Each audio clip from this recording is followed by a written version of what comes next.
Бүгінгі өтетін тақырыбымыз 7-ші тараудың 4-ші параграфы көп бұрыштар деген тақырып. Ол бізде оқулықтың 150-ші бетіндегі тақырып. Сонымен қандай фигураны біз көп бұрыш деп атайды екенін соған тоқталайық. Міне көріп тұрғандарыңыздай бір фигура салдым. Оның 5 төбесі бар екен. Ондай болса, оның 5 қабырғасы да тұр екен.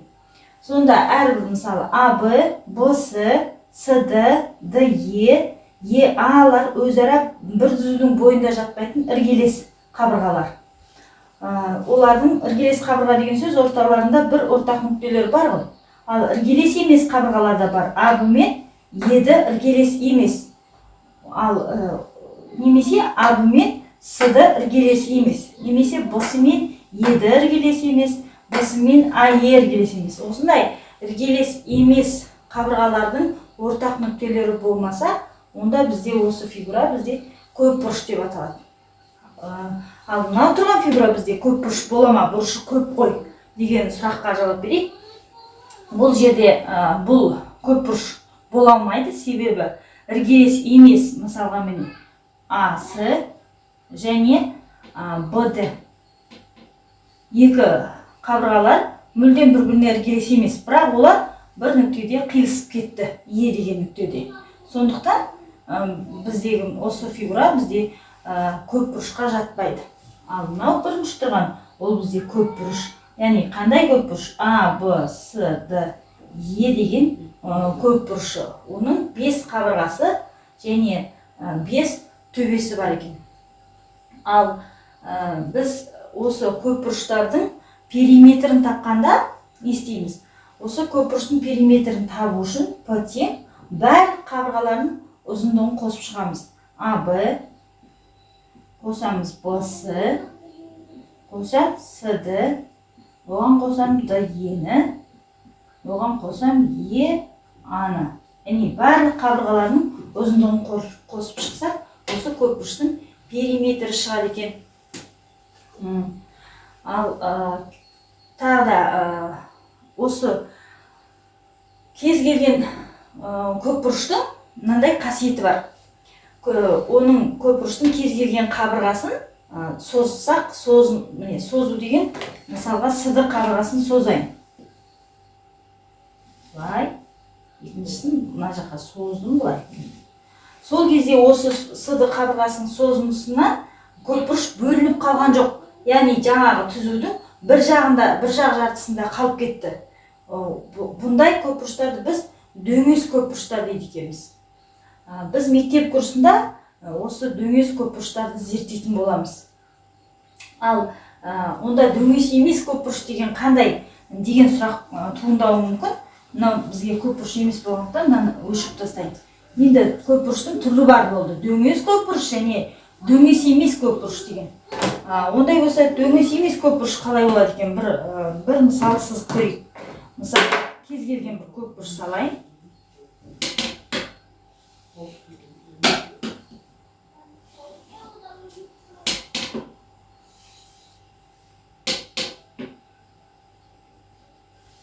Бұл бізде көп бұрыш. Өйткені іргелес емес қабырғаларының ортақ нүктелері жоқ. Бұл да көп бұрыш, бірақ бұл дөңес емес. Себебі кез келген қабырғаларын созған кезде жаңа көп бұрышымыз бір жақ жартысында қалып қалу керек қой, бөлініп қалмау керек. Ал мына қабырғасын созғанда қалмауы мүмкін, бірақ мына жерде тұрған екі қабырғасын созылысына міндетті түрде бұл көп бұрышымыз бөлініп қалады. Міне, мынаны созсам былай, мына қабырғасын созсам. Яғни көп бұрыштың осы түзудің екі жағында қалып қойды, бөлініп қалды. Мына жақ жартысы, мына жақ жартысы. Онда бұл дөңес емес көп бұрыш болады. Емес. Ал бұл дөңес. Дөңес көп бұрыштар деп аталады. Міне бұл бізде көп бұрыштың түрлері. Ал біз дөңес көп бұрыштарды зерттейтін боламыз. Содан кейін, енді көп бұрыштың тағы да қандай элементі болуы мүмкін дегенде, көршілес емес төбелерін қосатын кесіндіні біз көп бұрыштың диагоналі деп атаймыз. Көршілес емес. Мысалы, А мен Б бір-біріне көрші жатыр ғой, ол емес. Көршілес емес. Мысалға, А мен С. төбесі қосатын кесіндіні асы. Міне бұл жерде бізде асы кесіндісі. Және басқа да болуы мүмкін. Мысалы, с мен е де бір-біріне көршілес емес, сондай екі төбені қоссақ. С, е. Осындай көршілес емес екі төбесін қосатын кесіндіні көпбұрыштың диагоналі деп атаймыз.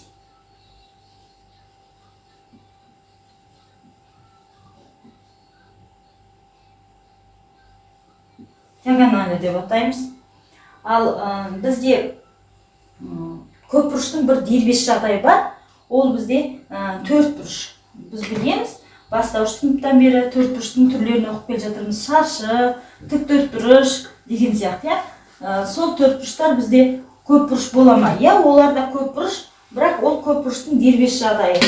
Төртбұрыштың төрт қабырғасы бар, және төрт төбесі бар болатын.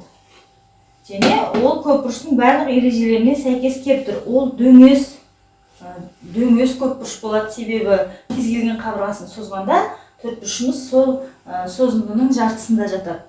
Бір жақ жартысында, яғни бөлініп қалмайды. Бұл әрі дөңес, әрі жаңағы дөңес көпбұрыш деп аталады. Және төрт қабырға, төрт төбеден тұратын бұл дөңес көпбұрыштың дербес түрі деп аталады. Оның да диагоналі бар. Екі диагоналі. Екі төбесін, қарама-қарсы төбелерін қосып жасасақ, көршілес емес төбелер. Сонда бұл төртбұрышта екі диагонал болады. Міне. Ал бұл төртбұрыш жайында және диагоналы мүлдем болмайтын бір ғана көпбұрыш бар. Ол үшбұрыш. Кез келген бір үшбұрыш салайық. Ол мейлі тік бұрышты болсын, қандай да болсын, бір үшбұрыш салсақ, міне. Бұл да бізде көпбұрышқа жатады. Ол да көпбұрыштың дербес түрі, үш төбесі, үш қабырғасы бар. Және бұл көпбұрыштың бір ерекшелігі, онда мүлдем диагональ болмайды. Неге? Себебі көршілес емес, жаңа айттық қой, диагональда көршілес емес төбелерін қосады деп диагональды. Ал бұл жерде үш бұрышта бір-біріне көрші. Мысалы, міне, мынаны А, Б, С деп алсақ, А мен Б келесі жатыр, А мен С келесі жатыр, немесе Б мен С келесі жатыр. Яғни бір-біріне біз қоса алмаймыз кесінділер мен төбелерді. Сондықтан бұл бізде диагоналы болмайтын көпбұрыш. Ал төртбұрыш бізде дөңес көпбұрыш.